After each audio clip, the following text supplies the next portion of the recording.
प्रधानमंत्री नरेंद्र मोदी ने आज हरियाणा के रेवाड़ी से 9,750 करोड़ रुपए से अधिक की विकास परियोजनाओं का किया शुभारंभ और शिलान्यास। रेवाड़ी एम्स की आधारशिला रखी।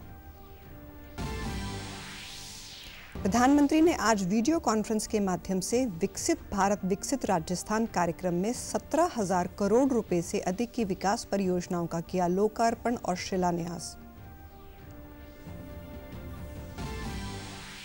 चंडीगढ़ में कल केंद्र और किसान यूनियन नेताओं के बीच हुई तीसरे दौर की वार्ता। अगली बैठक रविवार को होगी।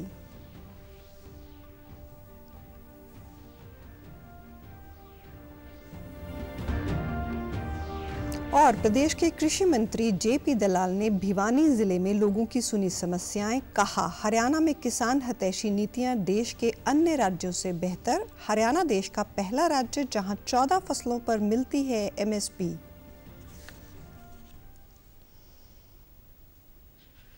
नमस्कार, मैं हूं शैली तनेजा। अब समाचार विस्तार से। प्रधानमंत्री नरेंद्र मोदी ने आज हरियाणा के रेवाड़ी से 9,700 करोड़ रुपए से अधिक की विकास परियोजनाओं का शिलान्यास और लोकार्पण किया। इनमें शहरी परिवहन, स्वास्थ्य, रेल और पर्यटन क्षेत्र की परियोजनाएं शामिल हैं। देश भर के सार्वजनिक स्वास्थ्य बुनियादी ढांचे को मजबूत करने के प्रधानमंत्री के दृष्टिकोण के अनुरूप रेवाड़ी में अखिल भारतीय आयुर्विज्ञान संस्थान एम्स का शिलान्यास किया गया। इस संस्थान के निर्माण पर लगभग 1,650 करोड़ रुपए खर्च होंगे। इनमें 720 बिस्तरों का अस्पताल, 100 सीट वाला मेडिकल कॉलेज, 7 सीट वाला नर्सिंग कॉलेज और 30 बिस्तरों का आयुष ब्लॉक होगा। प्रधानमंत्री ने रोहतक महम हांसी के बीच नई रेल लाइन राष्ट्र को समर्पित की और ट्रेन को झंडी दिखाकर रवाना किया। इससे रोहतक और हिसार के बीच रेल कनेक्टिविटी बेहतर होगी। उन्होंने गुरुग्राम में मेट्रो रेल परियोजना की आधारशिला रखी। इस परियोजना पर लगभग 5,450 करोड़ रुपए खर्च होंगे। कुल 28 किलोमीटर और 500 मीटर लंबी ये metro line millennium city centre को उद्योग विहार फेज 5 से जोड़ेगी। ये मौजूदा रैपिड मेट्रो रेल गुरुग्राम और द्वारका एक्सप्रेस वे से भी जुड़ेगी।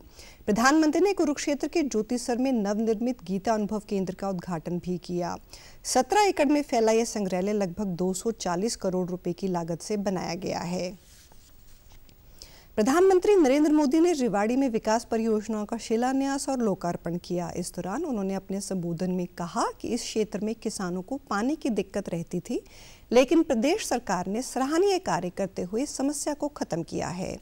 पीएम मोदी ने कहा कि दुनिया के सैकड़ों बड़ी कंपनियां हरियाणा से चलती हैं, जिसमें युवाओं को रोजगार मिलता है। रेवाड़ी विश्वकर्मा साथियों के कारीगरों के लिए भी जाना जाता है।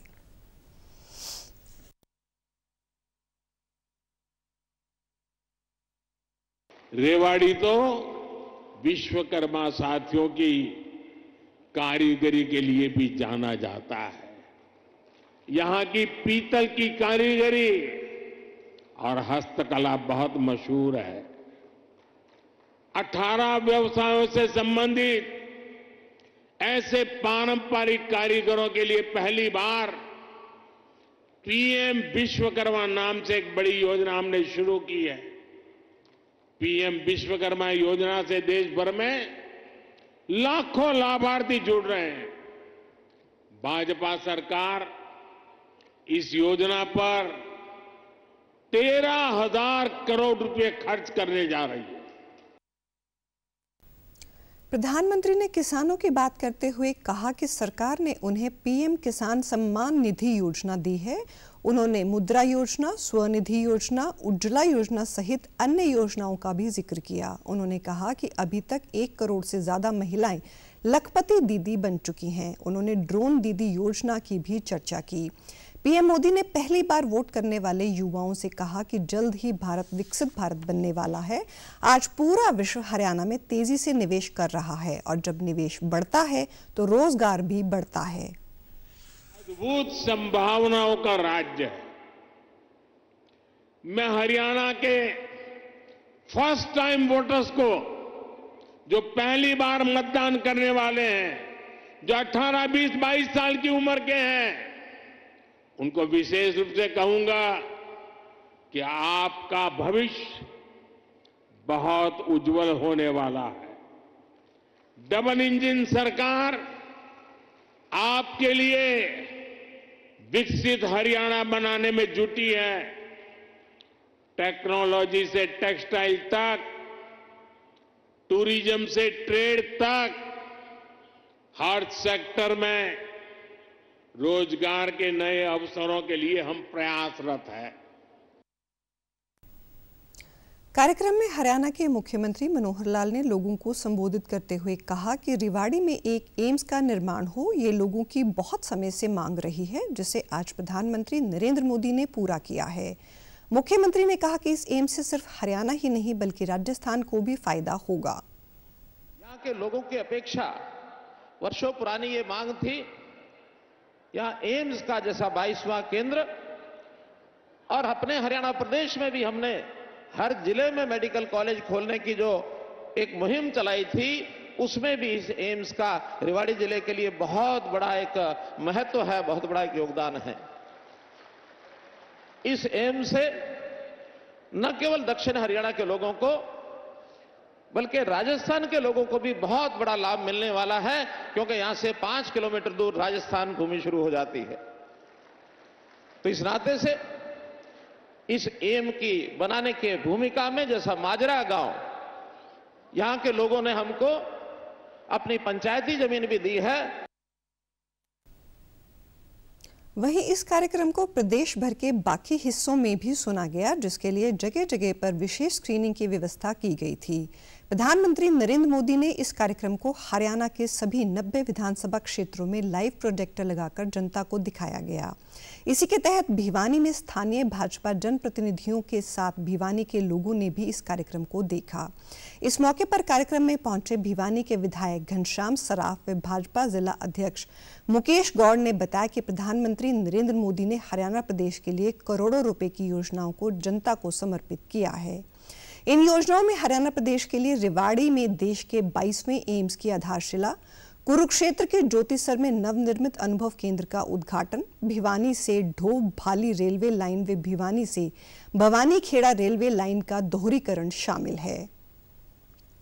क्षेत्र के अंदर और क्या काम दें, इसके लिए वे प्रयासरत रहते हैं। आज भी उनके माध्यम से करोड़ों रुपए की योजना, शहर में 25 करोड़ रुपए दिए, उसके बाद अभी 20 करोड़ रुपए ग्रामीण क्षेत्र की सड़कों के लिए भी दिए हैं, जिससे ये काम एक दर्शाता है कि हमारे मुख्यमंत्री कितने सचेत हैं, प्रधानमंत्री कितने सचेत हैं, और ये सब मिलकर जिस प्रकार से हमारे क्षेत्र का उत्थान कर रहे हैं, मैं इन दोनों महानुभावों को नमन करता हूँ। लोगों के अंदर बड़ा जबरदस्त उत्साह है, और उत्साह हो भी क्यों नहीं, क्योंकि जिस प्रकार के काम उन्होंने किए हैं। जब मैं बात करूँ रेवाड़ी में एम्स के उद्घाटन की आज की, या और जैसे योजनाएं भिवानी को लेकर के भी हैं, रेलवे की जो दोहरीकरण की बातें हैं, और ये बहुत सी ऐसी योजनाएं हैं, हज़ारों करोड़ रुपए की योजनाएं देश भर की और प्रदेश के अंदर आज से लागू होंगी।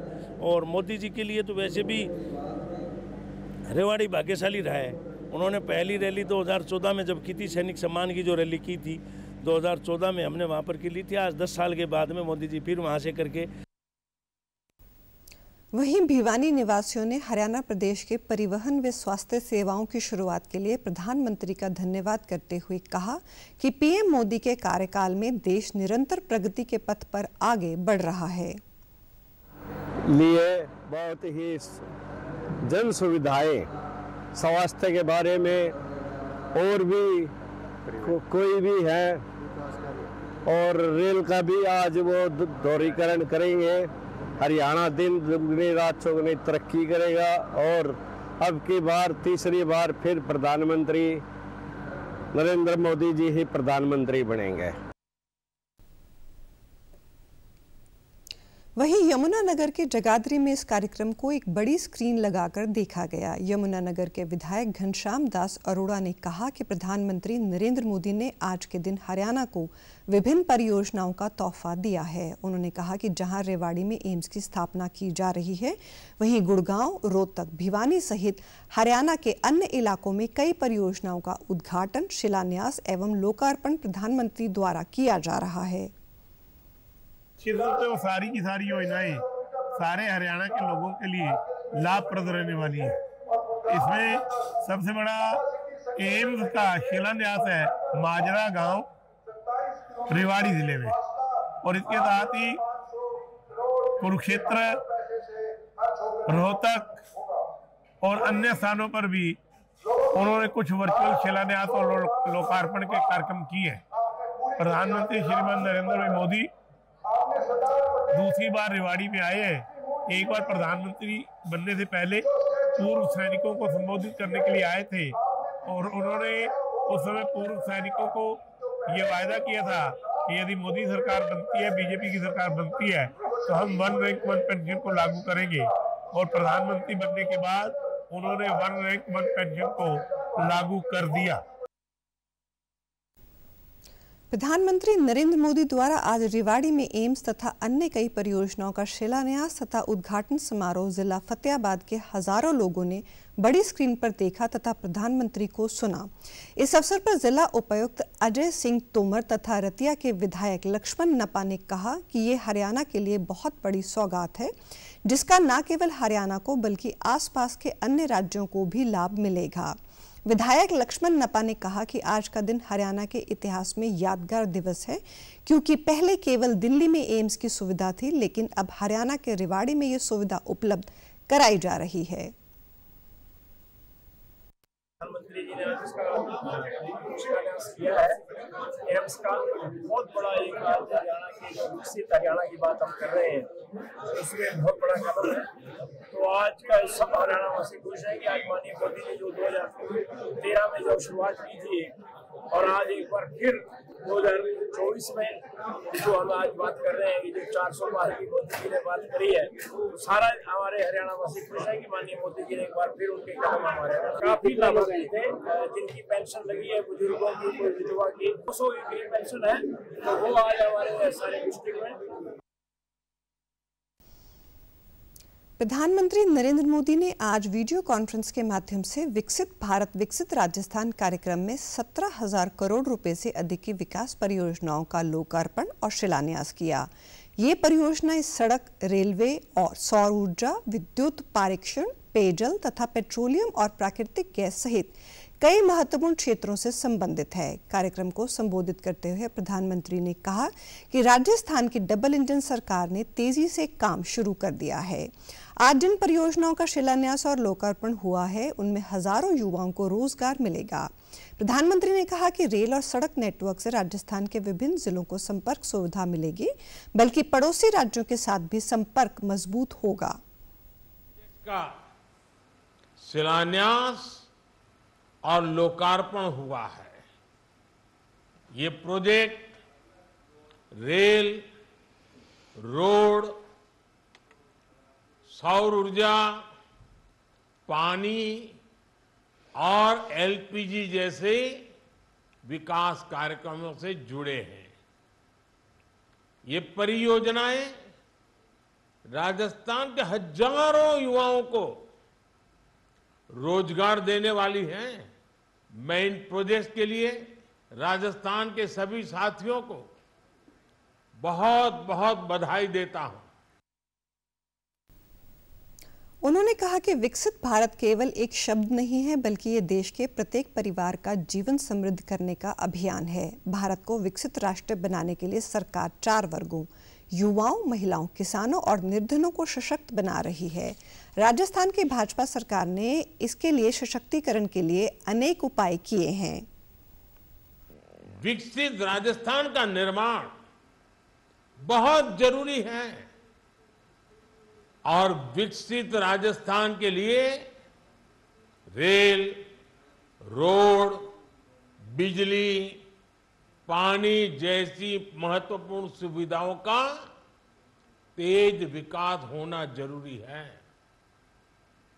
जब ये सुविधाएं बनेगी, तब किसान, पशुपालक को लाभ होगा, राजस्थान में उद्योग आएंगे, फैक्ट्रियां लगेगी, पर्यटन बढ़ेगा, अधिक निवेश आएगा, तो स्वाभाविक है ज्यादा से ज्यादा नौकरियां भी आएगी।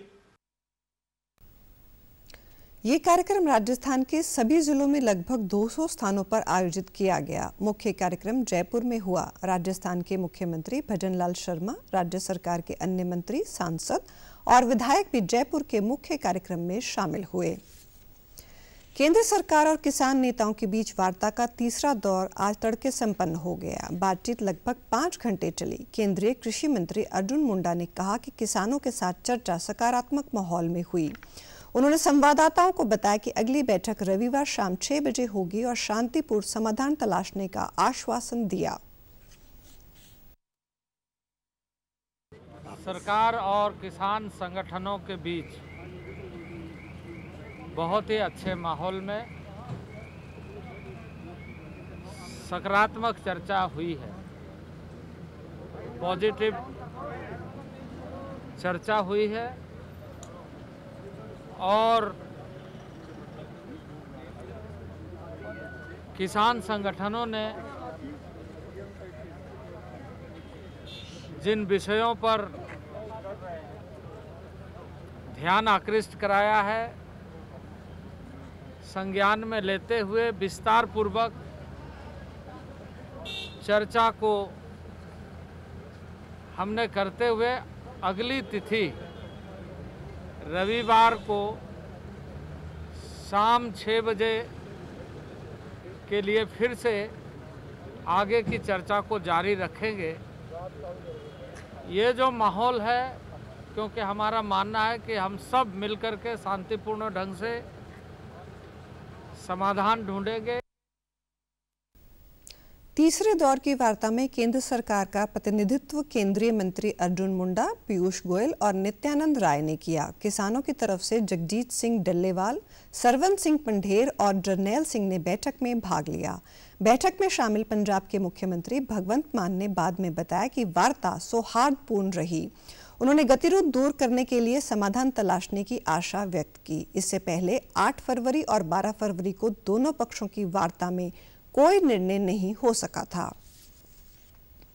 प्रदेश के कृषि एवं पशुपालन मंत्री जेपी दलाल ने कहा कि हरियाणा में किसान हितैषी नीतियां देश में किसी भी राज्य में नहीं है। हरियाणा देश का पहला ऐसा राज्य है जहां 14 फसलें सरकार एमएसपी पर खरीदती है। सबसे ज्यादा पैसा सीधा किसानों के खाते में भेजा जाता है।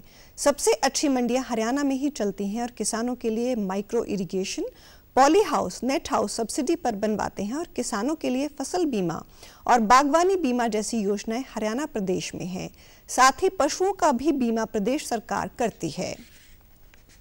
कि हमारे प्रदेश हरियाणा जितनी किसान हितैषी नीतियाँ देश में कहीं नहीं है। 14 फसलें हम खरीदते हैं। सबसे ज़्यादा किसानों को पैसा जल्दी हम देते हैं। सबसे अच्छी मंडियाँ हमारी हैं। माइक्रो इरिगेशन की योजनाएं हमारी हैं। पॉली हाउस, नेट हाउस हम बनवाते हैं। बाजरा भावांतर भरपाई की योजना हमारी है। बागवानी बीमा योजना हमारी ये है। पशुओं का बीमा हम करते हैं और किसान हमारे जो खुश हैं। मैं तो एक ही चीज़ प्रार्थना करता हूं पंजाब के भाइयों से कि जो आंदोलन करना है हरियाणा की शांति भंग ना करें। हरियाणा पहले भी है, पिछले आंदोलन में बहुत नुकसान उठा चुका है और मैं हरियाणा के लोगों का, किसान भाइयों का, सब साथियों का हाथ जोड़ के धन्यवाद करता हूं, नमन करता हूं कि वो जो है ठीक संयम बना करके काम कर रहे हैं। कृषि मंत्री ने कल भिवानी जिले के लोहारू हलके के गांव बड़वा में रविदास जयंती समारोह के दौरान लोगों को संबोधित किया और आमजन की समस्याएं भी सुनी। राष्ट्रीय कृमि मुक्ति दिवस के अवसर पर कल पलवल के हुड्डा सेक्टर 2 के निकट स्लम एरिया में स्वास्थ्य विभाग द्वारा कार्यक्रम का आयोजन किया गया। कार्यक्रम का शुभारंभ विधायक दीपक मंगला ने किया। इस अवसर पर 1 वर्ष से 19 वर्ष तक के बच्चों को कृमि नाशक एल्बेंडाजोल टेबलेट खिलाई गई। इसके उपरांत एक जागरूकता रैली को झंडी दिखाकर रवाना किया गया। इस मौके पर deputy civil surgeon doctor Rameshwari मौजूद थीं। इस दौरान विधायक दीपक मंगला ने कहा कि राष्ट्रीय कृमि मुक्ति दिवस पर बच्चों को एल्बेंडाजोल की टेबलेट खिलाई गई है, जिसका उद्देश्य बच्चों के पेट में कीड़े से होने वाले संक्रमण को समाप्त करना है। जिले में 4,75,000 टेबलेट खिलाने का लक्ष्य रखा गया है। ये टेबलेट साल भर में 2 बार बच्चों को खिलाई जाएगी।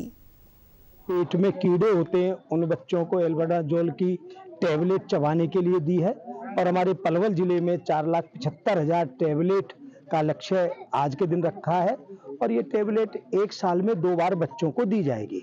हमारे यहाँ डॉक्टर्स की पूरी टीम यहाँ आई है। ये एक हमारी दलित बस्ती है जहाँ आकर के डॉक्टर्स की टीम ने बच्चों को ये टेबलेट दी है और आज ये कार्यक्रम पूरे जिले में चल रहा है और निश्चित तौर पर ये बहुत बड़ा कदम हमारे देश के प्रधानमंत्री आदरणीय नरेंद्र भाई मोदी जी के नेतृत्व में चल रहा है। हमारे प्रदेश के मुख्यमंत्री माननीय मनोहर लाल खट्टर जी के नेतृत्व में चल रहा है।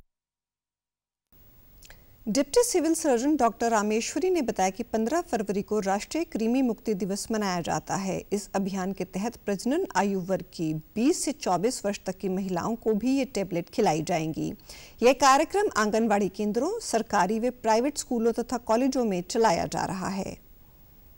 अब इसमें डोज है कि 1 से 2 साल का जो बच्चा है उसको क्रश करके देनी है, खानी है। 2 से 3 साल के बच्चे को वो चबाए और फिर पानी पिए। 2 से 3 साल को पूरी गोली देते हैं। और हालांकि हम 20 से 24 साल की जो प्रजनन करने वाली महिलाएं हैं, जिनको शादी होनी है, बच्चे होने हैं, उनको भी देनी है। मान लो कोई भी खाना खाया बच्चे ने, बच्चे का लगता ही नहीं है आपके, क्योंकि ये ऑलरेडी पेट में वर्म्स है, वर्म्स ही आपका खाना मतलब वो लगने ही नहीं देते। तो इससे क्या है, बच्चे को एनीमिया हो गया, शारीरिक कमजोरी हो गई है, ना पढ़ाई में ध्यान लगता है, ठीक है, उसकी वजह से अदर बीमारियां भी होना शुरू हो जाती हैं। नूंह जिला रेड क्रॉस समिति व इंडियन ऑयल कॉरपोरेशन लिमिटेड के सौजन्य से जिला रेड क्रॉस सोसाइटी के प्रांगण में दिव्यांगजनों के लिए निःशुल्क सहायक उपकरण वितरण शिविर कार्यक्रम का आयोजन किया गया, जिसमें जिला उपायुक्त धीरेन्द्र खड़गटा मुख्य अतिथि के रूप में शामिल हुए। इस दौरान जिले के 216 दिव्यांगजनों को लगभग 60 लाख रुपए के 410 निःशुल्क सहायक उपकरण वितरित किए। उपायुक्त धीरेन्द्र खड़गटा ने कहा कि प्रदेश सरकार दिव्यांगजनों के कल्याण के लिए अनेक योजनाएं चला रही हैं, जिनमें दिव्यांगजनों को विभिन्न औद्योगिक प्लॉटों और आवासीय प्लॉटों में 5% आरक्षण दिया जा रहा है। हरियाणा राज्य कौशल रोजगार निगम में दिव्यांगजनों को पंजीकरण करवाने पर रोजगार के लिए 4% आरक्षण दिया गया है तथा आयु में 10 साल की छूट भी दी गई है। वो एलिम्को के द्वारा दिए गए हैं, सौजन्य से CSR के अंदर इंडियन ऑयल कॉरपोरेशन के द्वारा दिए गए। एक और बड़ा कैंप हम यहाँ पर अगले हफ्ते में करने जाएंगे। उसी के अंतर्गत हम लगभग 3 से 4 ब्लॉक जो रह गए हैं उनका भी हम लगभग इसी तरह के इतने ही अमाउंट के और बेनिफिशरीज जो रहेंगे, कुल मिला के 500 के लगभग दोनों मिला के बेनिफिशरीज हो जाएंगे, उसमें हम करेंगे। बल्लभगढ़ में प्रजापति समाज द्वारा सामूहिक विवाह एवं सम्मान समारोह का आयोजन किया गया। इस समारोह में 15 जोड़ों की सामूहिक शादी कराई गई, जिसमें हरियाणा के परिवहन मंत्री मूलचंद शर्मा बतौर मुख्य अतिथि पहुंचे और नवविवाहित जोड़ों को आशीर्वाद दिया।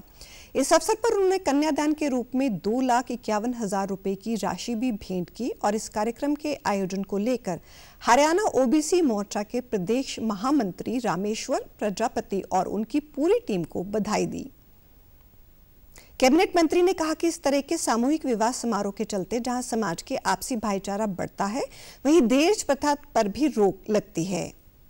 मैं जी को बधाई दूंगा कि इस तरह का जो कार्यक्रम रखा है समाज में, और सभी लोग इसमें जो बेटी का सामूहिक जो ब्याह है, एक दहेज प्रथा बुराइयों से इससे दूरी मिलेगी, दहेज प्रथा पर रोक लगेगी, एक समानता का अधिकार मिलेगा, एक हर व्यक्ति को होड़ से दूर जो होड़ लगी हुई है बेटी की शादी में दहेज की जो होड़ है उससे छुटकारा मिलेगा। और इस तरह के सामूहिक का पहले भी गांव बेटियों की शादी पूरा गांव इकट्ठा होकर करता था, गरीब की और अमीर की पहले भी ये परंपराएं थी। आज इस परंपरा को फिर से सभी सामाजिक लोग, सभी लोग इसमें बढ़ चढ़ के भाग लेंगे। तो ये बेटियां सबकी हैं, बेटी एक की नहीं, बेटी सबकी होती है। 2,51,000 रुपये उनके राशि दी है। इस तरह से समाज को बढ़ावा मिलता है, इससे समाज का काम चलता है और समाज के लोगों के हौसले बढ़ते हैं। वहीं उन्होंने आंदोलन कर रहे किसानों से अपील की है कि रास्ता रोकने से आम लोगों को भारी परेशानियों का सामना करना पड़ रहा है, इसलिए उन्हें जनता का भी ख्याल रखना चाहिए। बैठे हैं, मेरी उनसे विनती है कि वो इस तरह का प्रदर्शन ना करें। चंडीगढ़ ही हमारे अधिकारी बैठे हैं और दिल्ली से जो मंत्री जाने हैं, वो दिल्ली आने की जरूरत नहीं है उनके लिए, वो दिल्ली चंडीगढ़ ही यहाँ से पहुँचेंगे और जो उनकी समस्या बैठ के बात के, किसान हमारे भाई हैं, हमारे मित्र हैं, हम भी किसान के बेटे हैं और किसानों की जो भी मांग कोई है छोटी मोटी उसको पूरा करेंगे। पर इस तरह से रास्ता रोकने तक बीमार है, कोई शादी कार्यक्रम में जा रहा है, कोई जरूरी काम में जा रहा है, उन लोगों को पीड़ा होती है, परेशानी होती है। केंद्रीय मृदा एवं लवणता अनुसंधान संस्थान करनाल में जलवायु परिवर्तन के परिवेश में लवणग्रस्त भूमियों का पुनरुत्थान विषय पर 3 दिवसीय अंतर्राष्ट्रीय लवणता सम्मेलन करवाया गया। इसमें देश का पहला भूमिगत जल गुणवत्ता मानचित्र जारी किया गया है, जिसकी मदद से केंद्र व राज्य सरकार और भूमिगत जल गुणवत्ता बोर्ड योजनाएं तैयार कर सकेंगे। इससे भूजल गुणवत्ता में सुधार के साथ ही फसलों की पैदावार भी बढ़ाने में मदद मिलेगी। इस दौरान संस्थान के निदेशक डॉक्टर R.K. यादव ने बताया कि दुनिया में मिट्टी में कई तरह की लवणता है। सम्मेलन में कई देशों के वैज्ञानिक अपनी तकनीक को एक साथ प्रस्तुत कर रहे हैं, जिससे कि जो साल्ट अफेक्टेड सॉइल्स हैं, लवणग्रस्त मृदा हैं या पानी है, उनका फसल उत्पादन में और उत्पाद की गुणवत्ता बनाए रखने में या आगे हमें क्या और कार्य करना है, जिससे कि इन स्थितियों वाले जो गरीब किसान हैं उनकी हम कैसे मदद कर सकते हैं, इस पे ही हम विशेष इसका ध्यान रखें। वहीं केंद्रीय कृषि वैज्ञानिक भर्ती बोर्ड के पूर्व अध्यक्ष डॉक्टर गुरबचन सिंह ने कहा कि हमारे सामने जलवायु परिवर्तन एक बड़ी चुनौती है। कॉन्फ्रेंस में कई देशों के वैज्ञानिक इस पर मंथन करने के लिए इकट्ठा हुए हैं। केंद्रीय मृदा लवणता अनुसंधान संस्थान के प्रधान वैज्ञानिक डॉक्टर S.K. सागवाल ने बताया कि हमें भूमिगत जल की गुणवत्ता और मिट्टी को सुधारने के साथ साथ कुछ ऐसी किस्मों पर भी शोध कर रहे हैं जो लवणीय और क्षारीय मिट्टी में और पानी में भी उगाई जा सकती है। सोइल के साथ साथ जो पुअर क्वालिटी का वाटर है, सैलाइन या सोडिक वाटर है, उसका हम एग्रीकल्चर के अंदर फसल उगाने में कैसे उसका यूज कर सकते हैं, तो इसके ऊपर भी हमारी चर्चा होगी। और इनको हम पहले रिक्लेम करने की कोशिश करते हैं और साथ के साथ इन सॉइल को कैसे हम मैनेज करें। तो इस मैनेजमेंट के लिए एक हमारा थीम ये है कि ये इंस्टीट्यूट जो साल्ट टॉलरेंट वैरायटीज हैं, फसलों की जो लवण सहनशील किस्में हैं, उनको विकसित करता है। अभी भी तकरीबन 20 मिलियन टन जो अनाज आ रहा है वो रिक्लेम्ड एरिया से आ रहा है। अब हमारे वैज्ञानिकों का एस्टीमेट ये कहता है कि भी आगे 2047 तक जो 6.73 मिलियन हेक्टेयर एरिया अब है, ये तकरीबन 16 मिलियन हेक्टेयर या डबल से थोड़ा ज़्यादा हो जाएगा। उसके लिए हमें बड़े चिंतन करने की ज़रूरत है। इस इंस्टीट्यूट ने ये बहुत बड़ी पहल की कि इन ज़मीनों को मैनेज करने के लिए, पानी को मैनेज करने के लिए हमें कौन सी रिसर्च करनी होगी। रिजर्व बैंक के गवर्नर शक्तिकांत दास ने कहा कि स्थिर और कम मुद्रास्फीति सतत आर्थिक वृद्धि के लिए आवश्यक आधार उपलब्ध कराएगी। कल मुंबई में 59वें दक्षिण पूर्व एशियाई सेंट्रल बैंक गवर्नर सम्मेलन में शक्तिकांत दास ने कहा कि खाद्य वस्तुओं की कीमतों में निरंतर उछाल और नई भू राजनीतिक स्थितियां मुद्रास्फीति से निपटने के प्रयासों में चुनौती बन रही हैं। उन्होंने कहा कि भारत ने अनेक चुनौतियों का सफलतापूर्वक सामना किया है और सबसे तेजी से बढ़ती बड़ी अर्थव्यवस्था के रूप में उभरा है। उन्होंने कहा कि 2024-25 के दौरान देश की वृद्धि दर 7% रहने का अनुमान है। लगातार चौथे वर्ष भारतीय अर्थव्यवस्था की वृद्धि दर 7% या उससे ऊपर रहेगी। विवेकपूर्ण मौद्रिक और राज्य कोषीय नीतियों के कारण भारत को मुश्किल दौर से बाहर निकालने में सफलता मिली। उन्होंने कहा कि खुदरा मुद्रास्फीति की दर रिजर्व बैंक की द्विमासिक मौद्रिक नीति के निर्धारण में प्राथमिक आधार रहा है और खुदरा मुद्रास्फीति बैंक के 4% के लक्ष्य के निकट पहुंच रही है। दिल्ली के अलीपुर में एक भीषण हादसा हुआ है। एक केमिकल गोदाम में आग लगने से 11 लोगों की मौत हो गई। हादसे के समय गोदाम में कुछ लोग काम कर रहे थे जो अंदर ही फंस गए। उनमें से कई लोगों की तलाश जारी है। ये हादसा वीरवार शाम 6 बजे के करीब हुआ है। कुछ ही देर में आग ने भयावह रूप ले लिया और आसपास के कई दुकानों और घरों को अपनी चपेट में ले लिया। आग लगने से इलाके में अफरा तफरी भी मच गई। आग पर फिलहाल काबू पा लिया गया है। राहत एवं बचाव अभियान अभी भी जारी है। हताहतों की संख्या बढ़ सकती है। पुलिस घटना की जांच में जुटी हुई है।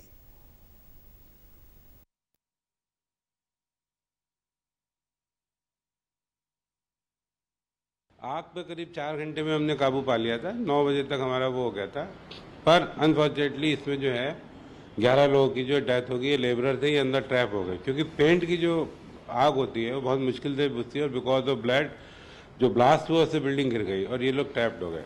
हमने शुरू में 3 निकाले थे, कल रात अगर आप देखेंगे 3 थे, पर सर्च ऑपरेशन हमारे कंटिन्यू अभी भी है। तो 8 बॉडी रात में और निकली, बाद में एनडीआरएफ भी आ गई थी हमारे पास और सर्च ऑपरेशन अभी भी कंटिन्यू। और 2 लोगों की ऐसे बताया जा रहा है, 1 से 2 लोग और भी हो सकते हैं। समाचारों में आज इतना ही। नमस्कार।